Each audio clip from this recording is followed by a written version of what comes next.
Okay, so we've got another episode of our AI in the built environment, AI adoption in the built environment. And I've got a fantastic guest with me today, Shauna Conway. Shauna, thanks for joining me. Oh, thanks for having me, Alex. Great to be here. Oh, no, brilliant. So, it'd be great actually, maybe just before we get into the questions, Shauna, if you could give us a quick introduction. Sure. I'm Shauna Conway. I'm the founder of a company called SG&I. Prior to that, I was a former CTO and CISO at a couple of different companies in the commercial real estate space. And prior to that, I used to run business management strategy in the financial services asset management space. So it's wonderful to be here today. Excellent, excellent. So yeah, sounds like there's some exciting things going on at the moment for you and in the Boston area as well. But Yeah. firstly, it'd be good to sort of get to an understanding of where SG and I fit into the real estate world and how you are helping firms make sense of AI. Yes, absolutely. So our firm, offers a lot of advisory consulting support, and so we're working with firms that, either have an existing CTO or CIO. They may not have one. They have a VP that's the head of IT, or maybe they've just hired one, and that individual is very consumed with competing priorities. A lot of infrastructure efforts that are underway. So we partner with them to try and bridge that gap. We're working with them to build the AI strategy, the governance, the engagement models. For example, we look at some of the projects that they aspire to do, right? Do they want to build a model, a lab, a workflow improvement? Do they maybe operate their buildings as well as own them? And so are there ways to leverage AI? So really unpacking that and seeing opportunities. So really in a nutshell, we're just analyzing the firm with them, identifying some opportunities and really helping them drive the innovation along with some measurable results. Yeah. And I bet there's a lot of interest at the moment, surely, because obviously Oh, AI absolutely. every aspect of your business almost. And so I suppose there's lots of companies going, Shauna, help. How do we do it? Where do we do it? Where should we start? Right. That is exactly how a lot of the conversations go. And it comes into, well, where should we begin? How do we even explain AI, right? Because a lot of firms realize that this is here and they need to make it a part of their strategy. It has to be sustainable. And so when you want something to change and to be transformative to your organization, a lot of times we're going in and we're running, what is AI training sessions? And then we take it a level further and we work with their teams to identify, okay, if we're the HR team or the marketing team or the DevOps team or et cetera, how do they start to think about AI? And then how does it bleed into opportunities where everyone can benefit? So we'll often do some monthly meetings, but it is a lot of, be an extension of the firm in a way and bringing in some best practice and then just guiding them on a regular basis. So I enjoy the work a lot. Yeah. Yeah, I bet. I'm out of interest. Are there any particular themes that are common or coming up, or the sort of go-to first things that people are doing? I don't know. Oh, absolutely. So I think, specifically to commercial real estate, right, we're seeing a lot of the vendors are, the mature vendors are very naturally enhancing their product to include AI enhancements or bolt-ons, right, to what exists today. So we're seeing very naturally firms are gravitating towards that. They're trying to understand it, as well as, we've got this problem that we've always had. So for instance, we're trying to build an asset sentiment framework so we can understand our assets, right? From the financial risk to the IoT, all of these various displays that are coming in, is running the operations of the building to maybe the sentiment around the building, right? All the tenant feedback or social media feeds. And so it's creating this really amazing opportunity to engage with new vendors to come in and say, how do we almost build that orchestration layer, bring these disparate systems together and actually start to inform us to make better decisions. So I think it's a really exciting time and we're seeing firms start to begin that journey because if I think back over the last 3 to 4 years, I kept hearing all of these conversations and now it's almost moved from a theoretical idea to now we can Mm. actually do this, right? And so what's the best way to do this and where to start with it, which are the exciting conversations to have. Yeah. Really exciting, but it feels quite overwhelming as well. It's sort of like, where do we start? Yeah. So, which Yes. processes do we need to, you know, embed AI in first? And, you can sort of feel like, oh no, if I go down the wrong route, I'll have to pull it all out and change a different direction. It's sort of because it's sort of Yes. all encompassing and then, sort of it can apply to so many aspects of a business. It's where to start is it's obviously quite an overwhelming sort of thought, I think. Oh, absolutely. And I think that's why we get engaged so much, right? How do you come in and listen and synthesize all of the almost the needs, the wants, and the concerns? So, for some of the clients we work with, we'll come in and we'll do, what is AI and how could it be used? And then we immediately pivot where we invite the compliance teams and the information security teams to come in and talk about the company policies, right? Because what we end up hearing through the conversation around what is AI and how do people want to use it? We'll do an AI readiness questionnaire before we go in. A lot of times people are concerned about, how should I be using AI? How could I be using it? And it can be very overwhelming, right? You don't want to go against a policy, you don't want to expose data, but you also want it so you can be more efficient, right? Can it help you write that email faster? Can it help you analyze all the reports faster? Could it help you look at your budget versus your actuals in your Excel model and not have to manually be copying and pasting all the data across multiple Excel workbooks, right? So I think, that's where it gets really exciting. And so a lot of times when we're in these sessions, you're constantly making lists and listening to people. And then when you bring it back and you present back to what you've heard, and you identify it as opportunities, it's almost like all the light bulbs go off, right, in the room. And it's a really amazing feeling thinking like, wow, they really just need someone who can come in, listen, digest, and help them in a very logical, simple way. Here's step one, two, and three to really do what they're doing. We have one firm that we work with, and we have a monthly meeting, and it's made up of stakeholders, so leaders across each of the departments at the company. And it was so fascinating because we were getting to a point over the summer where their quarterly performance reviews were coming up. And so HR was asking them to fill out their quarterly reviews, set SMART goals. And it was so interesting because one woman in product presented how she was leveraging their enterprise instance of ChatGPT to help frame SMART goal questions and keep in mind prior ones and cascade it forward. And so it was amazing to see how other departments were then able to utilize it. So you're almost sharing ideas amongst each other, which is always a nice way to do things. Yeah. Yeah, definitely.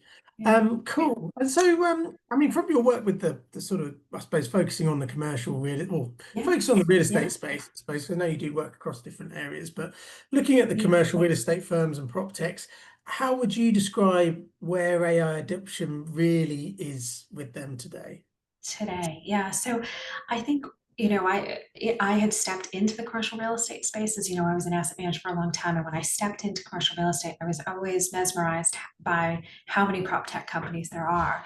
And so I would say that energy that still exists with prop techs is still rightfully there, right? We're seeing some really great new solutions coming into the space using AI, and they're thinking about it differently.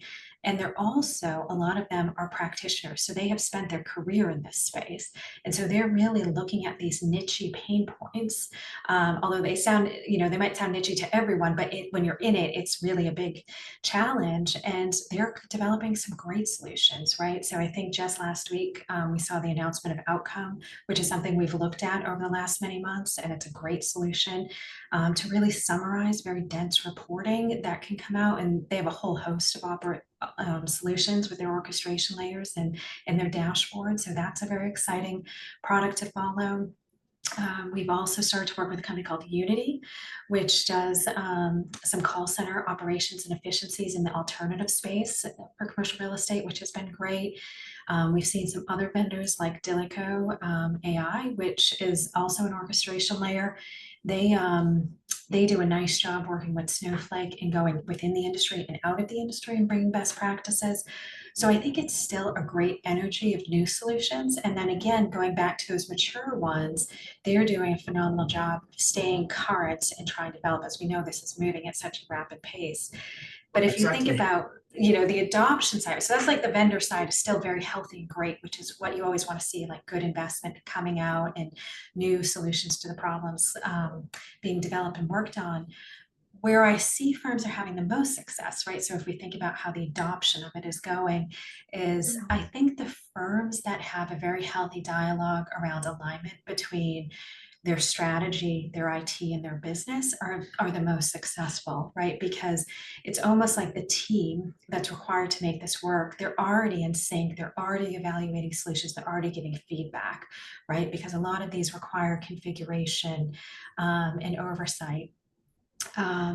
We So are, it's yeah, those businesses that are already good at change management and they sort of are, are well yeah. structured as an organization. So their IT is, is There's a aligned. good, healthy dialogue, right? Yeah. There's no shadow IT happening. And, shadow IT, I get asked about a lot. And I think that's where the interest is. So there you should really be, doubling down and Yeah, focusing on that because there's the demand and the interest. So I think that's what we're seeing as being successful. Yeah.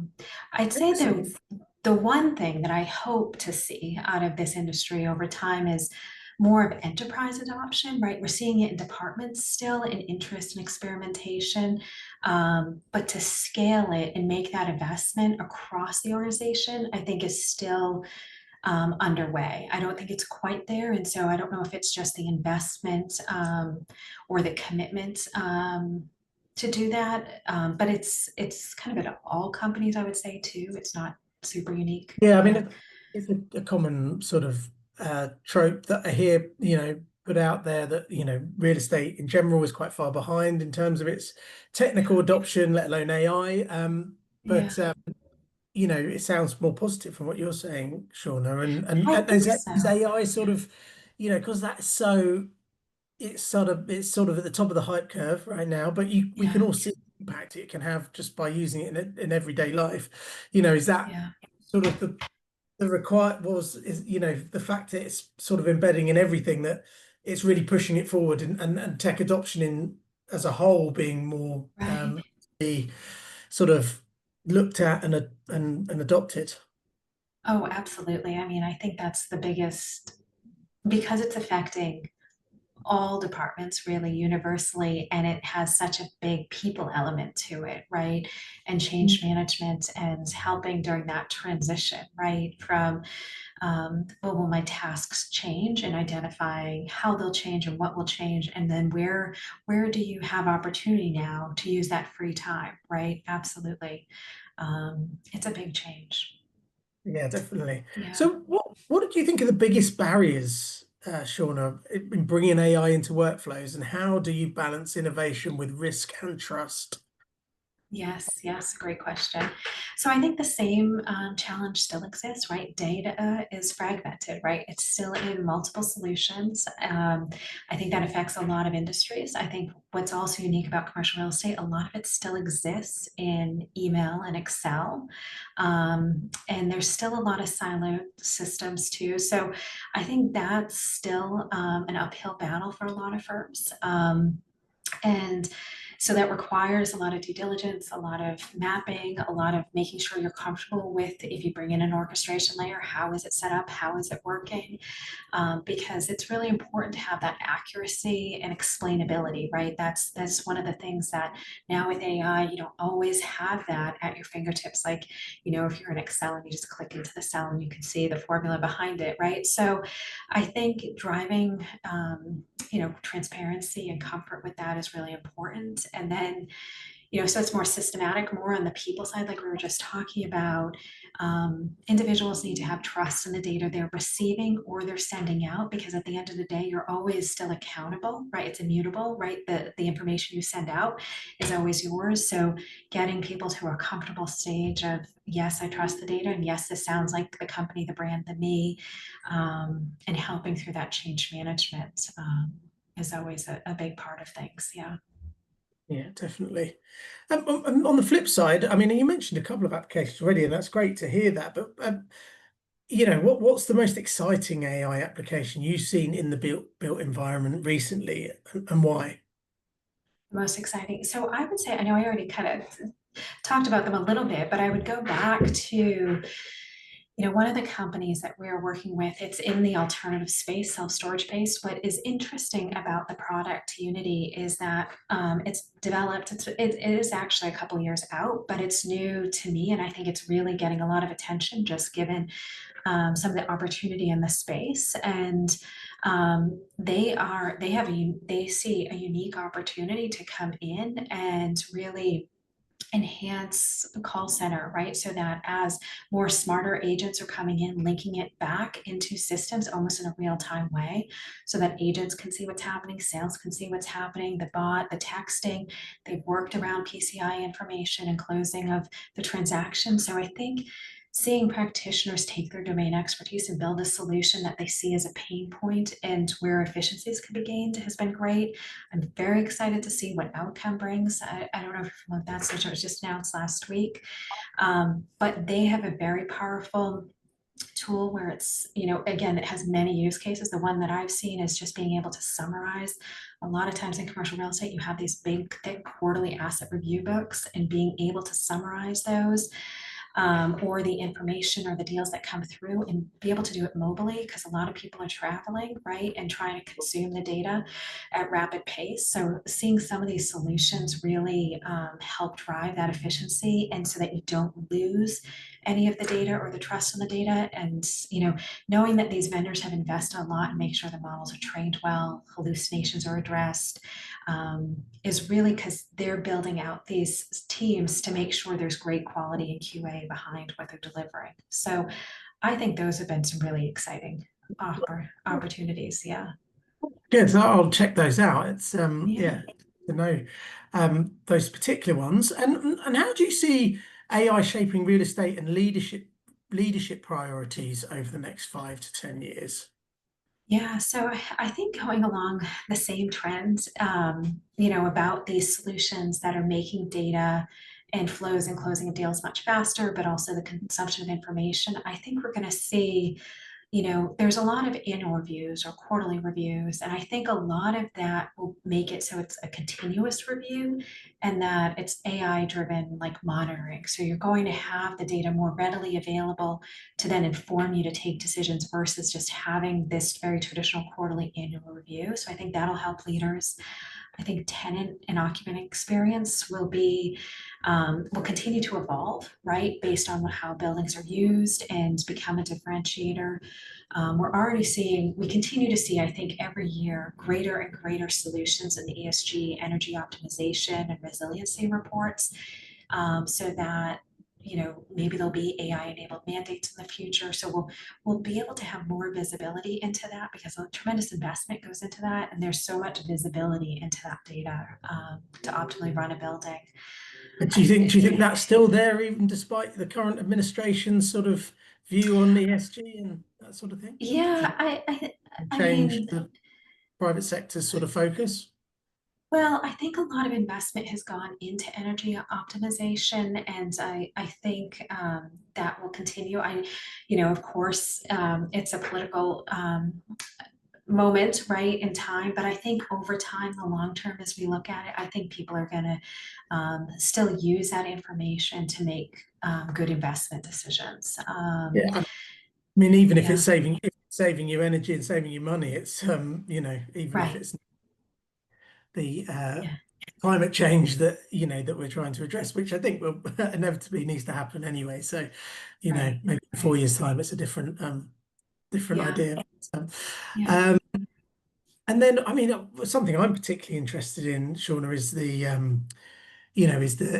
the roles. You mentioned it before. People are wanting to know how their roles are going to yeah, change. What do you think AI means for jobs and skills in real estate, especially for yeah, not just especially for people starting out. I think it's especially for anybody, in the yeah, space. 'Cause I think we spoke before that you're doing some quite good stuff with the graduates and that type of thing. But yeah, yeah.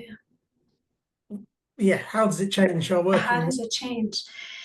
Um, so I look at it. I was actually on a panel a week ago, and a gentleman next to me we were asked the same question, and the gentleman next to me on the panel, we kind of looked at each other, and he said, "Well, we're in an industrial revolution," and it reminded me because we spoke so much about that. I felt like maybe 6 to 8 months ago it was all around this industrial revolution. The storyline in my mind, has reduced, but when he said it again last week, it reminded me, with that comes about a lot of change. And, I think we're already seeing it, we'll continue to see it. Some jobs will disappear, right? I think the ones that are manual, they're repetitive, they have data-driven tasks that could be easily replaced, those will disappear. But I do truly believe that most jobs will evolve, right? They'll shift from gathering data to more analysis and, advising how do we make decisions, and what does that new process look like now that data comes back and it's synthesized or it's presented and we have audibility. How do we now make quicker decisions, and what does that then do for our operations team as they make those quicker decisions? As you know, we run an executive forum, and so we had our forum on Friday, and someone was saying to me, we've been talking about in our firm about what do we do now that we have more time, right? How do we spend it? And so someone had proposed, well, what if you looked back at your enhancement list? Who does not have a list of things they wish they could get to on a daily basis? And so Yeah. that's where the conversation kind of evolved into, is there that opportunity? But sometimes you need support during that change, right? That change of having your job reskilled and finding new purpose.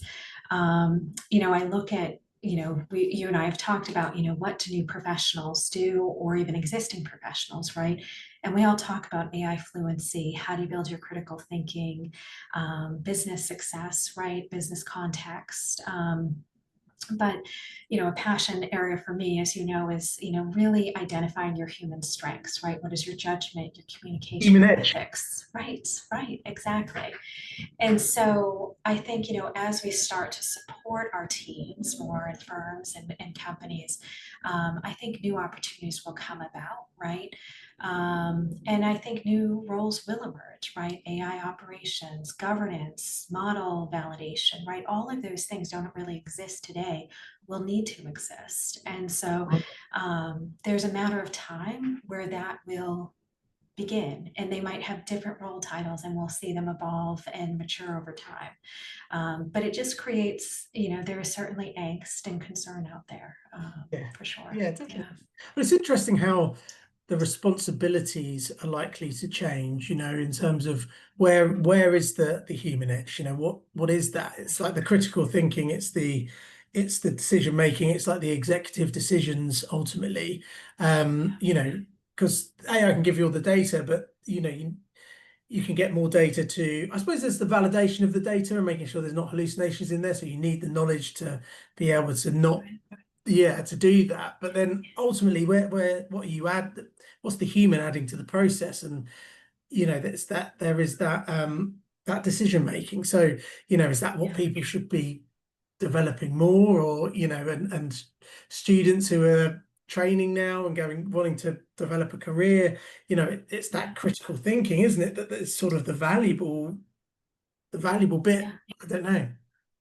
Yeah. No, I mean, you're absolutely right. I mean, as you know, we talked about the human edge aspect, right? So that's an important piece of our company, where we're looking at how do we invest and pay it forward, right? So we are doing that work with institutions here in Massachusetts to bring engineering and liberal arts schools together to think about challenges, and we're inviting industry mentors, and we're connecting in civic partners, right, to bring real data sets and needs, right, and asking students, if we brought you together as a team, engineering and liberal arts, and we presented this real world problem, these real data sets, how could you help us shape a better solution, at the same time overlaying those mentors, right, those judges and mentors from industry, and creating this Brilliant. opportunity a few times throughout the year so that students can have an opportunity to demonstrate or learn or grow around critical thinking and real world experience. And I was sharing it yesterday at a breakfast at the Boston AI Week about this work, and three firms had said, oh, that would be a great way to build our talent pipeline. And I said, well, you're welcome to participate. So I think, it's a different way to build this innovation ecosystem, right? Really identifying we still need talent to come into these companies and learn and grow and oversee, and creating opportunities to share and develop those critical thinking skills. Yeah, Yeah, it's brilliant. That's really an excellent initiative. I love it. thank Um, you. so, are there any lessons from other industries Yeah, on AI ethics and adoption that real estate should pay attention to? Any other industries that have got maybe a yeah. little bit advanced? Yeah, so as I think about it, I think commercial real estate is really attuned to what we see happening in some of these other industries, right? You look at the financial industry, right? And they're all about audit trails, explainability, and they have these guardrails. And CRE will also require those, right, for their investors and their fiduciary duty that they have to fulfill. We look at healthcare, right? They have a lot of human oversight. They might have a lot of processes behind it, but there's absolutely human oversight. Um, and so I think there'll be even stronger AI performance, right? We'll need to have that oversight. We already have it in CRE, but the digital twins that we learned from manufacturing when they replaced the assembly lines, right, with robots, and they use a lot of the digital twin. We learned about that predictive intelligence, right, and what it tells us. And I think CRE has done a nice job. So I think, when I think about those industries, I think Siri has been very attuned to what are some of the really great practices in them.